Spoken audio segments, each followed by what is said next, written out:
hurt some people's feelings. So if you a little sensitive, you might as well turn this joint off right now. Okay? How you afraid to drop a dime when you... All right, y'all. Welcome to a little testimony time. Shimon, that was a good little alliteration. Are you proud of me? Testimony time. This is one that I am really excited about. It is with my good friend, Kat. So welcome, Kat. Hi. To the podcast. Kat and I have known each other a really long time, but our relationship started with me taking over the gym. Mm-hmm. And it was almost kind of by accident. She had been somebody who worked at the gym, then became a member, and then I reeled her back into working at the gym. You did. And it was the best thing I could have ever done for everybody involved, if I do say so myself. Same. I would agree. But Kat has such an incredible story and an incredible testimony about health and fitness.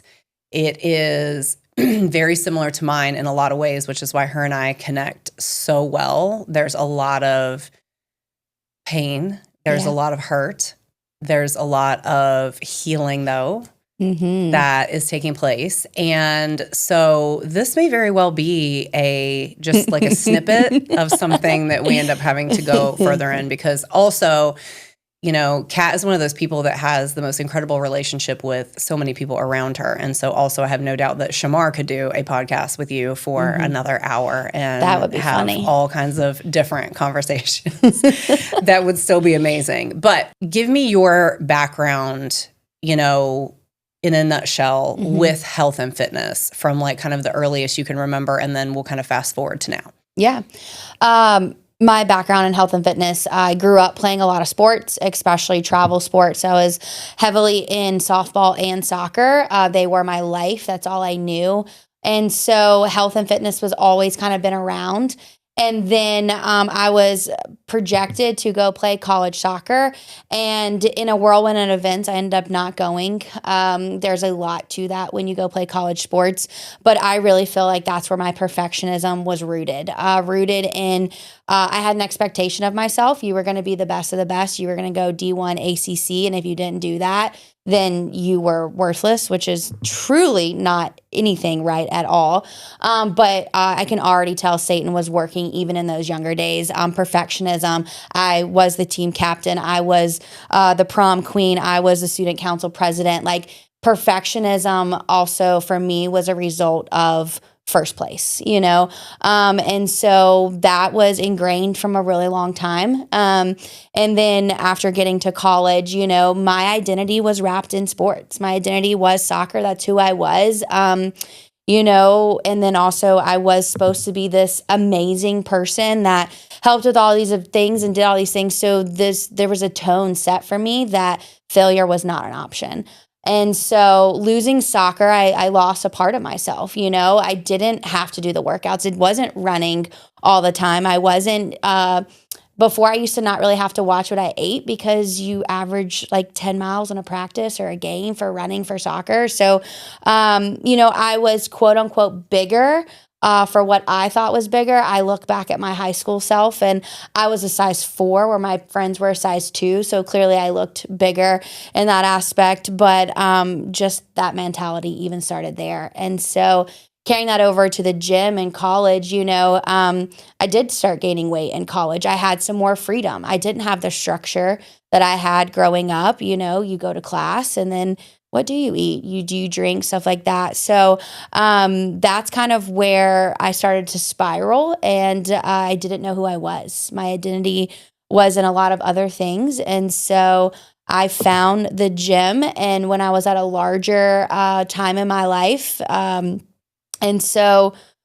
finding the gym was great, and I did a lot of boxing, but then with that, I also did a lot of fad diets. You know, I was on everything that you can imagine, from protein powders to fat burners to stuff like that. Got what I wanted. I got those quick fixes, and I got a dopamine high from the fact of people being like, oh my gosh, you look so great. And then I thrived off of that. You know, it was, oh my gosh, you look so great. And they're like, what are you doing? And I'm like, the gym. When really my head was in a toilet and my finger was down my throat. This thing was my best friend for a very long time. And it's one of those things that when you're in it, you don't realize how dark and deep it is because you're getting all these outside compliments. You're getting all these, oh my gosh, you look like this, or you can do this, you can squat this. And you're like, yeah. And you're living into this lie of like, and also at the time I was also helping people, like you said, I was at the gym. So not only was I believing the lies, I was also telling people in a roundabout way how to lose weight really quick. And that's just kind of how it progressed for a really long time, essentially until I met you. So Okay. There's way more to that. There's bigger details, but yeah. Yeah. Mm-hmm. Okay. Yeah. So talk to me, because there was one specific part that, you and I knew each other for a while before you even confided in me about the things that, were going on behind the scenes in the name of health and fitness. And we, one of the last things that you had done was the 75 hard. Yeah. And so tell me about that whole situation and what that was like, because I feel like that was kind of like the last straw, so to speak, before things started flipping. Yeah. And so tell me about where you were at with that and what that whole 75 days looked like. Yeah. So I started 75 hard so COVID happened. In 2020, obviously, I work for a nonprofit. So I actually took over as the director of that nonprofit. January of 2020, COVID hit. A lot was happening. Stress, you can blame it, whatever you want. I had gained a decent amount of weight. And so I remember I was trying anything to get that off. And I was trying not to do previous actions. So I was like, hey, like I had a wherewithal enough to know like, hey, what you were doing was wrong. Counting calories, throwing up, stuff like that. And so I was looking for a different vice. Hey, how can I say that this is health and get away with it? Which honestly, I'll be honest, I really think I started 75 hard at first thinking I can do this. And I just wanted to say something right now. If you are on 75 hard or you are doing 75 hard and you have struggled with eating disorders in the past, I just really want to guard you into saying, hey, maybe let's rethink this. Let's talk to somebody. I'm not saying don't do it. I am just saying from a previous personal experience, it triggers a lot in you. And if you are on 75 hard and you can do it with that great accountability, awesome. I just want to give a little pre-warning that if you have previous history with that, I would be careful. If you're not familiar with 75 hard, it is a twice a day workout. You have to do them 45 minutes a day. One has to be inside, one has to be outside. I liked some of the components because even if you're outside workout, their mindset was, no matter your conditions, you can always train to be in those conditions. So like, no matter if it's raining or snowing or hot, like you mentally can be trained to overcome those conditions. You have to eat on a certain meal plan, no alcohol, no sugar. Not no sugar, no dessert. So like you can't even eat a chocolate chip, like one chocolate chip. You have to read 10 pages in a self-help book every night, take one selfie a day, and drink a gallon of water. And if you did not do those things, you missed one thing, you started over. So again, perfectionism crept back in. You have to be perfect in every area. You cannot mess up because if you mess up, you start over. And with a perfectionist, you don't like to start over. Like, no, you give me a goal, I'm going to hit it. And so I started 75 hard. And did I lose the weight? Yes. But were things creeping back in all the time? Yes. You're counting calories. You're making sure you're drinking this. You're not drinking alcohol. You are killing yourself to work out. I missed birthday parties. I missed family functions. Why? Because I had to go walk outside for 45 minutes. Because if I didn't do it, I would walk until 10, 11 o'clock at night because my life was so busy. But if I didn't want to start over, I would wake up early before certain things to go walk or to do a workout, which looking back in my eyes, that's a little something. But the biggest thing I remember was when I finished 75 hard, we I showed up to the gym that morning. It was my day 76. And I signed up for a 75-minute boxing class. And I was like, I felt like I had to. I needed to do this. Yes, my routine was good, but then that it was already ingrained. And then I remember we went to celebrate. We went to a local breakfast place, and I was like, okay, protein. I got the sausage, I got the eggs, I got all the protein. And then I gave myself the ability to eat one chocolate chip pancake. And I think I ended up eating half of it because I was already starting to spiral. And then that night, I vividly remember we had like people over, we made dips, we made chili, we made different stuff like that. And I ate a bunch of stuff. And I got to the point where this is when I knew it was bad, when everyone left, I went to the bathroom and I completely vomited everything up. And I remember looking at this is really gross, but I remember looking in the toilet and I saw the vegetables that were in the chili. And in my brain, I was like, well, I wish I would have kept those in my body. And like, I just remember that night being like, this is not okay. You are not okay. After that, I still continued. We came back to the gym, and that was December that all happened. I got through Christmas. So 75 Hard also happened on Thanksgiving. I left Thanksgiving early to go do a workout. I didn't eat, family stuff for Christmas, but, came back in January and we did a different type of a weight loss. We did fat burners, or I did. I was eating like half an apple. I was doing the craziest things. And I just remember the day I looked at you and I finally admitted to everything I was doing because, we did an in-body scan and I had lost a lot really quick. And you just looked at me and you were like, hey, you can't go below this number. And I remember being angry at you because I think it was like 168. And you were like, absolutely not. And I was like, no, we're going to 158. And you were like, yeah, over my dead body. And then I still was mad. I was so mad. And I think a week later, we were at the gym and I finally was just laying on the floor and you just looked at me and you were like, this stops today. And you said it like 3 times. You looked at me, you're like, this stops today. And I finally was like, okay. And it was like almost like a moment of surrender of like, it's over. It's all over. Which is very hard when you think about it, the control. And then I think it took me knowing I had somebody that loved me enough to be like, hey, this stops. It's over. And if you've ever been in that situation, you know exactly that feeling. And it's almost like a relief of like, okay. And then it's an uphill battle from there. Amen. Yeah. Amen. Yeah. Okay. So I don't think I paused at all. So. I didn't want you to. I think, yeah. I already know the amount of people, myself included, who are going to resonate with that story. Mm-hmm.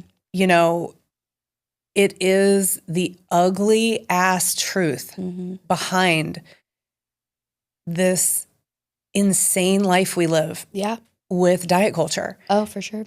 And, but it's just so, especially we can speak for women, right? And I know the guys can relate to this too, because I have plenty of people who can, and who have related to this. But from the women's perspective, it is from the day we are old enough. Brenna mentioned this when her and I were talking during hers about how it started in adolescence for her in the 80s, with the Special K diets and all the things. We all have our story about like the first diet, right? The first thing that the first time we realized, oh, we need to be smaller. Yeah. But from birth, that is just what is driven into us women, especially, is that eat less, run more, be smaller, take up less space. So all of this turmoil that we're dealing with behind the scenes is just, it's taboo. We don't talk about it. It's not, it's just the outward appearance is all that we're looking at. That's all we care about. Yep. And even when you mentioned, being around your friends and you're a size 4 and they're a size 2 and you're the big girl. Yeah. And it's that old, it's that old thing, like, especially with women, we will look back and there's memes all over Instagram and whatever right now that are like, I wish I could go back to being the size I was when I thought I was fat. Yeah. And that it just continuously happens. And that just goes to show us it's never about, like, there'll be no end to this. Right.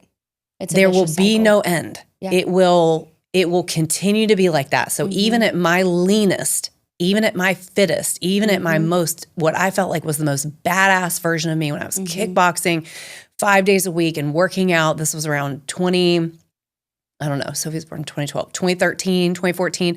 I look back at those pictures and still I'm like, are you freaking kidding me? Because I was in that going, oh, I can still do this. And I can still do this. And I can still, and let me eat out of the containers and let me figure this out. And I look back at those pictures, I'm like, it's crazy. Yeah.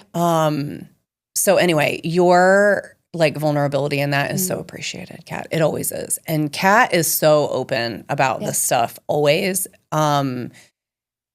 Now especially, and Kat is a Enneagram 3, if you couldn't already tell that for our Enneagram folks. So I think the self-assessment and the perfectionism thing is really important part of this. Again, we just did a testimony with Brenna and she was saying the exact same thing. I think that this industry is especially predatory towards folks who have more of a type A personality because it is all or none. It is, I have to check the box. And think back at how wild that is, where you're doing 75 hard and you're in your head, you have worked it up so bad that like, if I don't take the selfie before I go to bed tonight, before midnight, I have to start over. Yeah. And it's like, you feel like there's a gun to your head. And how wild is that? Is that health? Right. Is that health? And even drinking a gallon of water, it's been proven that, that's not the standard, So, it's not health, It's, I can't say what I think it is. It's okay. You can. Psycho. It is psychoanalysis is what it is. Yeah, it's insane. And it is a lot of those things too, you look back at them, it's like, what is the purpose, right? Because that's what I tell people with the water situation now. If you Google that, you can't find any research, any statistic, anything that shows that you should drink a gallon of water a day. It's a diet culture thing. Right. It's somebody came up with that going, oh, I bet if we filled somebody all the way up to their freaking ears with water every day, 100% they'll lose weight. Right. Because they can't fit anything else in there because they're literally walking around with a gallon of water in them. Right.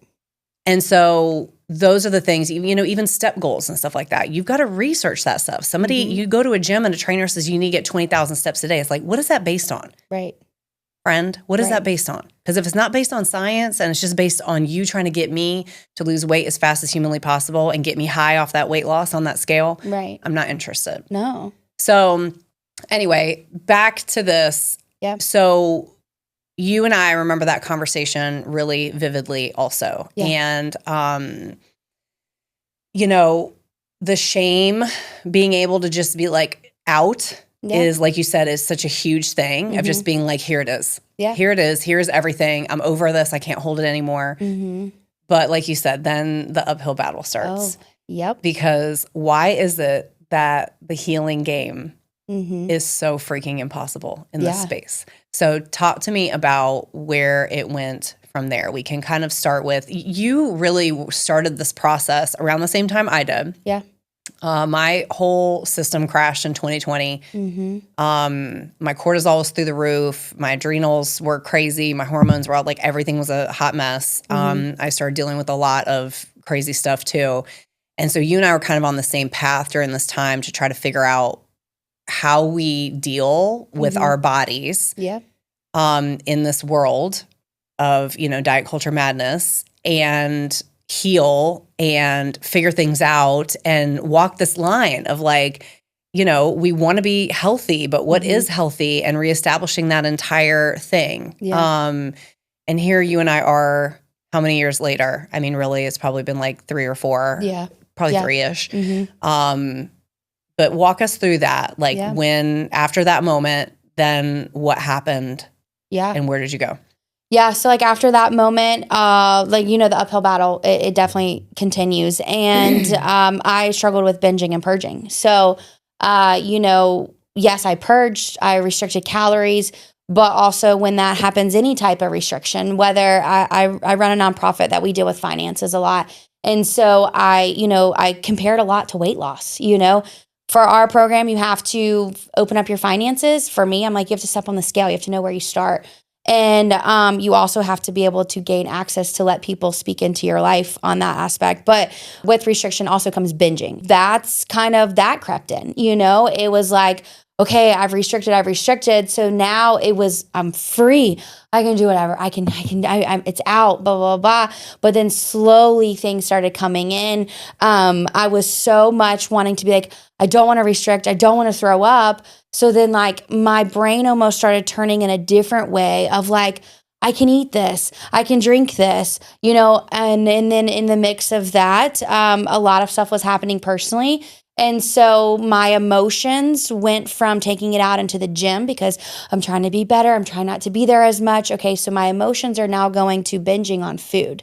Instead of something was happening, I'm at McDonald's. I'm getting me a McDonald's Coke. And it's a Coca-Cola because I believed in this crazy stuff about diets and blah, blah, blah.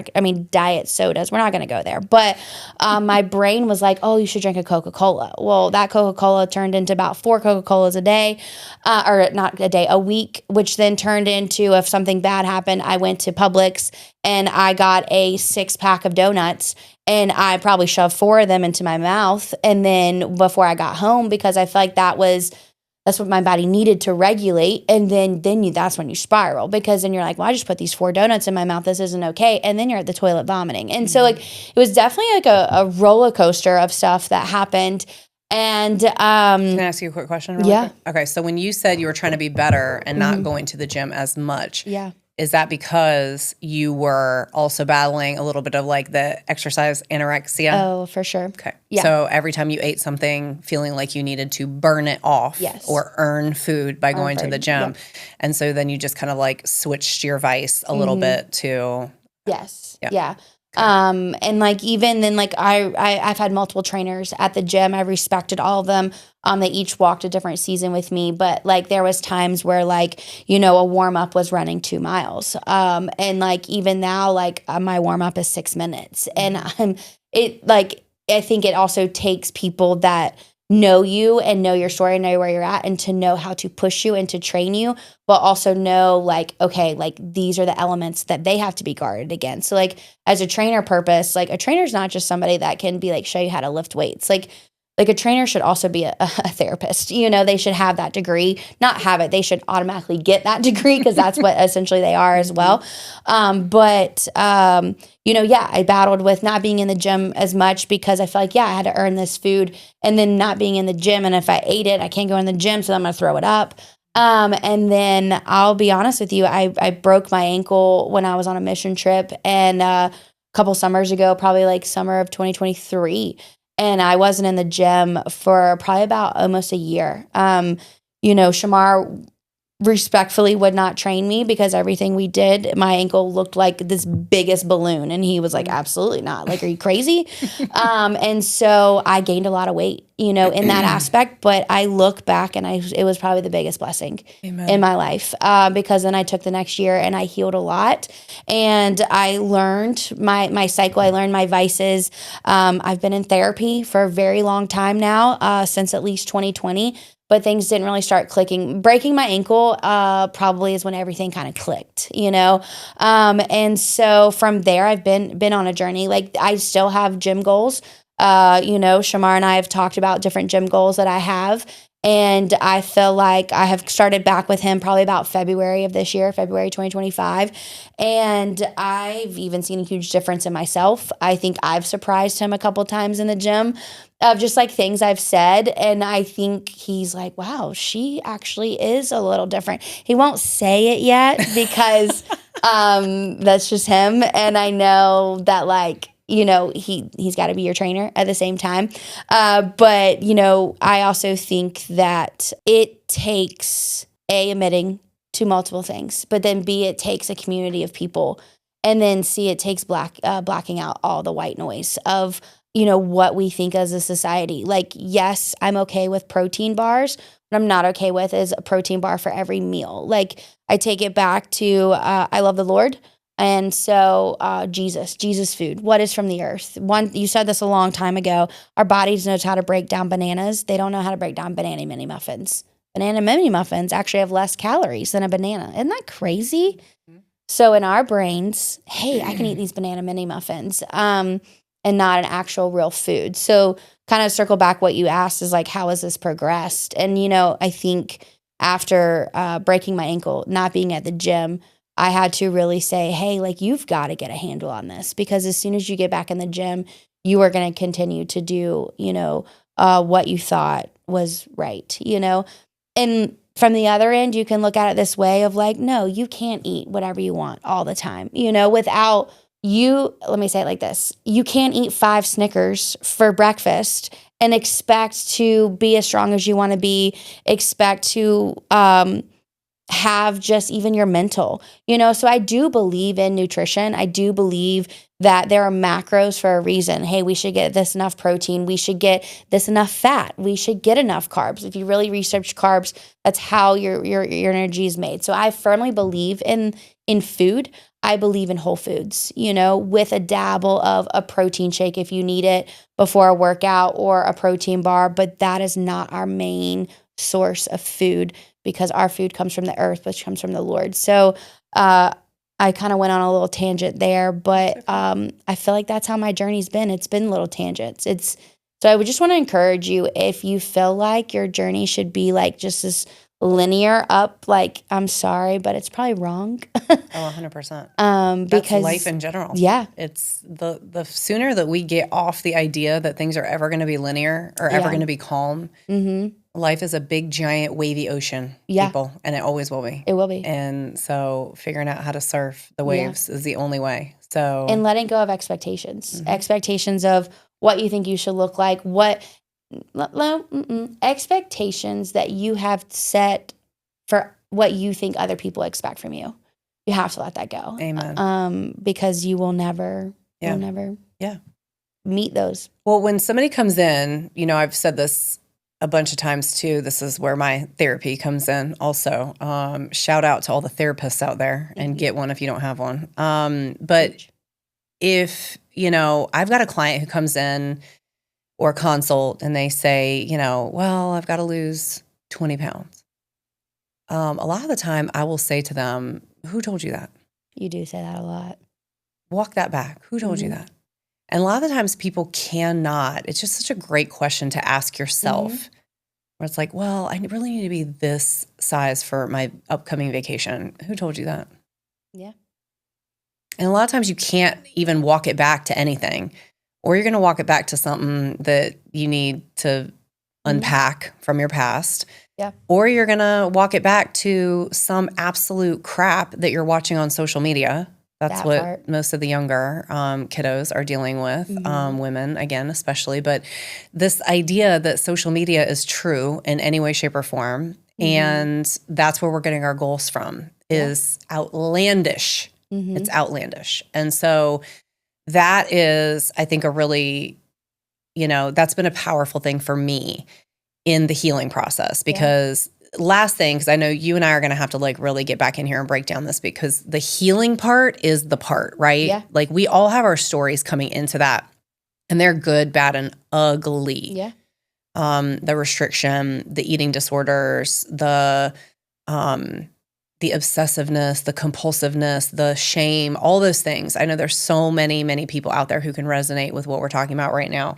But the healing part is the part. That's the part that's like, how do I do this? Because we live so deep in this disorder and this idea of what we should look like, what we should be eating, all the things. And, Shamar and I talked about in, I think, one of the first podcasts that we did, about our whole goal for Rebel is to help people find their own voice in their health and fitness again. Like, find your own discernment. So like you were just talking about, you saying, this is what I believe, because I believe in like it's a biblical based thing, right? So you believe in Christ, you believe in God, like how we were formed, how we were put on this planet, and the things that were provided for us. And that guides you a lot, and that provides sustainability for you, and it helps you make a decision that is good for you.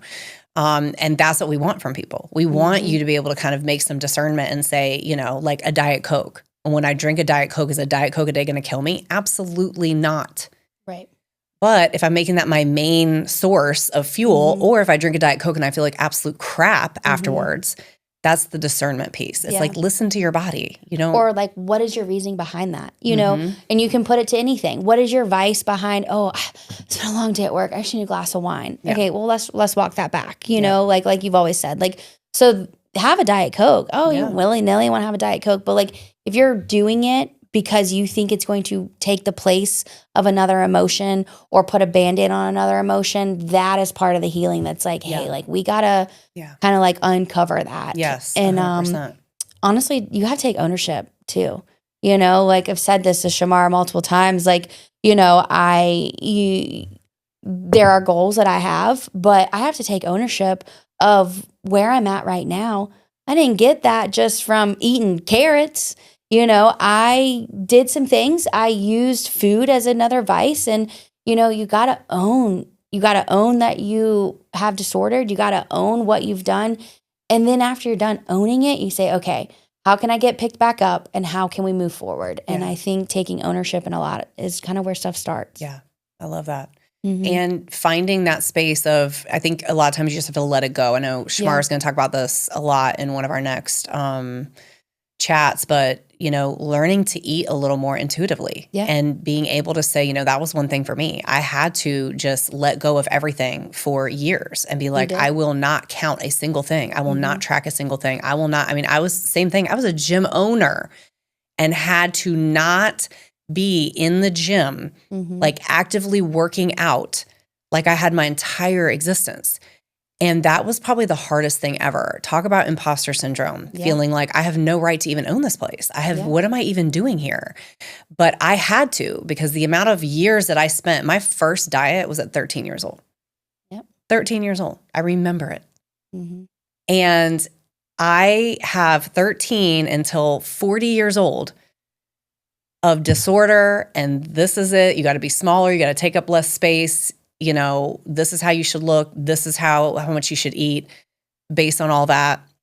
So the amount of time it's going to take to undo something like that, it takes time. And you can't just like heal. Like it's just, there's a lot of stuff, like you said, you have to unpack. There's a lot of stuff you have to figure out. So I had to just give up everything and anything. And I had to gain the weight, and I had to be okay with that. And I did. I got to the point that I was. And then it was like, you know what? I'm good. And then you start setting the goals of, and this is for me, then the goals to get back in, because many a time I went to go back, dip my toe in, I would do a couple boxing classes, together. I would train a couple times, but I would feel it. I would feel it come on. I remember one time driving through, got a milkshake or something somewhere with the kids, and then got home and just had this unbelievable need to work out, to burn off that shake. Because you told me. You were like, you walked like crazy, like 4 or 5 miles, because I think you had like an ice cream cone. And it was like, but I was removed from that, but it was like, it just came back so hard. And I was like, okay, like I'm not ready. I'm not ready to start doing this again, because it's compulsive. When you have a diagnosable something, this is not just like, I feel like I should probably go for a walk after I eat dinner. It is a compulsive need that you cannot stop to do this and get to the point where you finally feel like, okay, I burned that off. I'm okay now. Right. And so many, many times I would jump back in or try to jump back in and then have to pull myself back out again.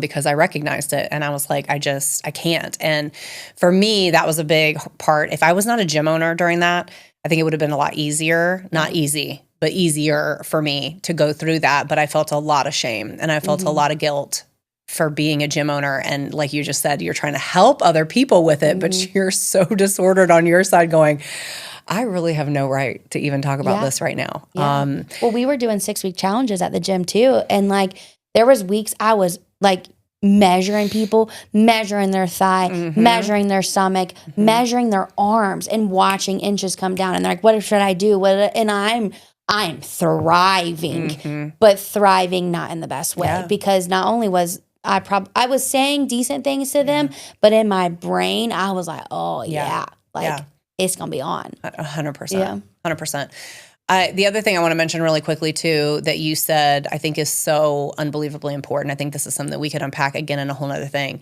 You know, having a group of people around you, and this is something kind of going into the whole rebel thing too, creating a safe space was really important for me. But one thing that you mentioned that I think is so important for people to know is the whole commenting on people's bodies. Yeah. The amount of damage that does, people just don't even realize it, because again, we've just always been taught, oh, tell her how great she looks. Oh, tell her, tell him, like whoever, but you don't know what people are doing. Yeah. I remember feeling that same way too, where it was like, oh, I had 2 people call me skinny today. So guess what? I'm going to go, drink a 6-pack of beer and eat a thing of donuts to reward myself type situation, because I've been restricting like an absolute psycho forever. I got those 2 compliments and now I feel good about it. Social media is terrible for this. It just exacerbates stuff, because you can tell now that I'm so far removed, I can tell when people are posting pictures to just get validation. And it makes me sad. It makes me hurt for them, especially the ladies and everybody. You look so good. You look so good. And I'm just like, And so I'll get on there and be like, you look strong. You are like, I miss your face. Come visit, like something totally different. Girl, like, tell me what you're wearing, that shirt like you're wearing. Something else. You are glowing, again, if they actually look like it. But the commenting on the body is so dangerous. It is. And that's one thing, again, when we flipped over to Rebel, we make sure that's something we train on and make sure that my staff don't do that. We're not, I mean, you can talk about, like Alberto just said when he did his thing, Ruben will be pumping him up about the muscles in his arms, or like your shoulders look great, or you look strong, or, whatever the situation is. But it's never about your weight. It's never about your size. It's never about any of those things, because we are validating something that could be totally disordered on the other side. And also, it's the least interesting thing about you. Right. I don't care about that stuff anymore. I really don't. And my life has completely changed in the best possible way. I wish my 13-year-old Chris, this is where I'll start crying. 13-year-old Carissa could have used this. And so that is what my biggest goal is, because I have 3 daughters. Yeah. And I don't ever want them living and growing up the way that I grew up, with that feeling all the time of just, you're not good enough. You don't look the way you're supposed to. And I want my kids to know their worth down to the penny when it comes to that stuff. And it has nothing to do with the way that their body looks. And so anyway, with Rebel, let's wrap this up, because I know you and I could talk for freaking hours about this, and we will. But talk to me about the biggest shift that you feel like, or the biggest thing that has occurred since, us kind of becoming Rebel, because we became Rebel as a group, as a family. We did. This was a group effort with my girls and my trainers and certain staff. Like, you are one of those core people that really helped me create this space. So like, take us out with like what you feel like the biggest game changer was, or the reason that you feel like it's such a healthy space for people like us, especially. No, definitely. Like, I mean, I can just commend you and the whole staff of like the things that you guys were doing. And like, the way society is, like, we can look at it and you could and be like, well, like, what is the point of this podcast? Like, like it might reach a couple people. We're little old Greenville and little old North Carolina. How are we going to conquer the U.S.? Like, how are we? Because this is not just a Greenville. This is a systemic problem in the United States of America and other countries. Like, what we're talking about is not just here. And like, for one, you could have looked at it and been like, I'm not going to, it's Greenville. Who am I? But like, that's where it starts, is it not? It starts in our homes. Then we take it to our workplace. We take it to our gym. From there, it goes out to our town, which then might go out to the state, which goes out to the US. I mean, it's just like, it's crazy how this ripple effect can happen, right? But what that is, it takes a small culture, because if you started something really huge, you don't have that foundation yet. You don't have your pillars of people. So like, you have a foundation, okay? So like, it might have been gravel. You have your staff, you have this movement, what's happening, and it's gravel. You can walk on gravel, you can drive on gravel, you can't build on gravel, right? It takes cement to build. And so until you solidified that foundation, until you got the right verbiage intact, you welcomed in the people that were going to take your mission and carry it forward, take your verbiage, take your culture, and they solidified that. And now we have cement.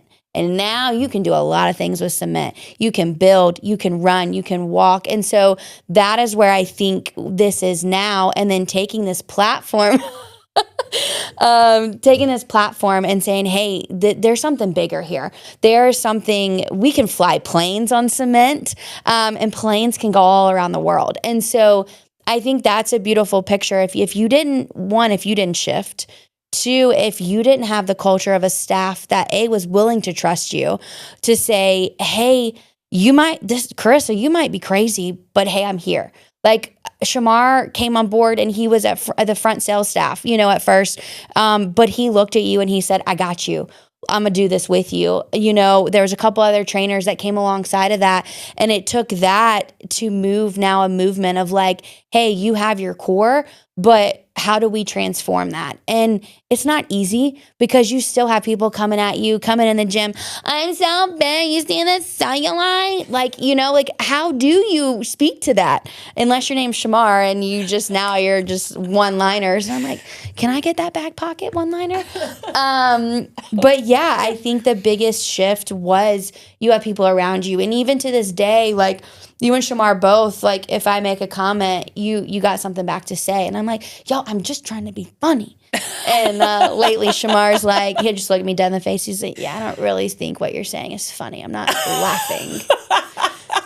And he's right. But it's like, come on. So like the self-deprecating. Yeah. But it does. Like, it's when you have people that are willing to come alongside of you, it makes it the movement better than if it were just to be isolated. If no one corrected you, it's like we're children again. You correct your children, right? Because you correct your children because you want something better for them. You see something better. Yeah. If we walked in the gym all the time and I talked about how big my arms were and stuff like that, and you just kept saying it, how am I going to get better? Yeah. So I'm going to land this plane on the fact that we have cement. Now you have pillars, and we're ready to build, and we're ready to fly. So here powerful. We are. Catherine, that was powerful. Okay, got me crying over here too. Okay, so I appreciate you. Yeah, I love you so much. Again, I think that this is a conversation that I have a feeling people are going to want to hear more. Yeah. Because it was just really raw and really vulnerable, and I appreciate you sharing that stuff because it's not easy. No. But I think that, I think you're 100% right. Having the social support and having the crew of people around us, it normalizes it for you too. Yeah. It feels less. I don't even hear the screams of diet culture as much as I used to anymore, because I have made sure that the people around me and my gym and my kids and my family even, are educated on this thing. And it doesn't bother me as much as it used to, because we've created something on cement and so stable. Yeah. And I just love that visual. So if any of this resonates, you're listening to this, I would highly, highly recommend just following this podcast, listening, because this is going to be a lot of what we talk about. And if you've listened to the other episodes, you kind of see that that's the pattern in this. Having people on like Kat who can tell their story and give us hope, and give us direction, and also, again, just normalize this process because it's messy and it's uncomfortable and it's crazy. It's not easy. It's not you easy. You see social media and it's just so easy. And like, I feel like that's where people feel like they're alone. And they're like, they say it's so easy, but I'm failing. And it's like, hey, if you think you're failing, come, let's chat. Amen. Come hang out with us for sure. So we're always failing forward, always messy, but always telling it like it is. And so that's what I hope. I hope that this was helpful for anybody out there listening. I do want to encourage anybody who is dealing with any kind of eating disorder or thinking that you might be dealing with some type of eating disorder or disordered patterns to reach out to someone, even if it's us and we can guide you in a way. We have a lot of folks in our network who can help: therapists, nutritionists, dietitians. But I highly, highly recommend that you get into education like this that is going to help neutralize weight and body types and all of that kind of stuff for you, and then push you in the right direction to get the help that you need. And again, follow us on socials, reach out, let us know if there's anything else you guys would like to hear. And thank you again so much, Kat, for being here. Thank you. I love you, boo. I can't do it. I'm going to get there. Really hurt some people's feelings. So if you a little sensitive, you might as well turn this joint off right now. Okay? How you afraid to drop a